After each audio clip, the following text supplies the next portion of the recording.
shutting down the oldest system in the data center. Long ago, in about 2005, I was given the task of shutting down some old, very obsolete systems in the data center. I got through quite a few, migrating to newer systems with newer OS, newer application software, and so on. There was one that was a total thorn in my side, the oldest system in the building.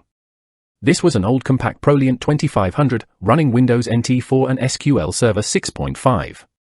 The hardware, OS, and SQL Server were all well past end of life, but nobody had been able to pin down who owned it or was responsible for it, so it just kept going, waiting for the irreparable and inevitable crash. I was the FNG, so I got the task of figuring out what to do with it.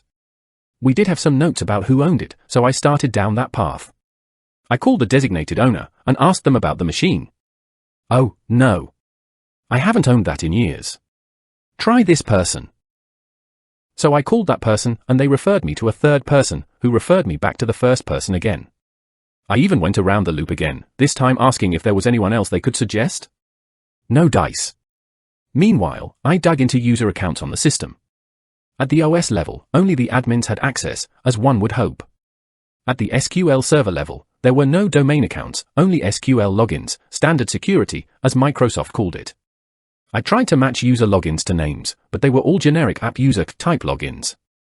In an attempt to see who was actually using it, I monitored logins for a week, just to see if I could even capture any evidence that the thing was actually in use, rather than just turning electricity into heat. I didn't catch anything. All of the above took a few weeks, leaving messages and missing return calls and such. Finally, I went to my manager. I can't figure out who owns the machine, and I can't even prove it's in use at all. I want to shut the SQL Server services down for 30 days to see if anyone complains. If no one gripes, I'll power it down for 30 days. If still nobody gripes, I'll yank it out of the rack and send it for scrap. I should have it off our list in 60 days.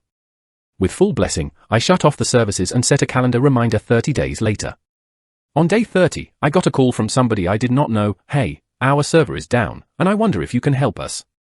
It turned out that this was a database that only got used once a month, for some weird reporting thing that I didn't even try to understand. It wasn't even very important, they said they had noticed it was down, and just figured it would be up again later. After a week or so, they finally had to call someone. Now that I had a contact, I was able to get in touch with the person who actually owned it. And the migration was quite simple. I moved their database to a shared utility server, and they were very happy for the improved performance. I even got the old machine out of the rack and sent to scrap before the 60 days were up.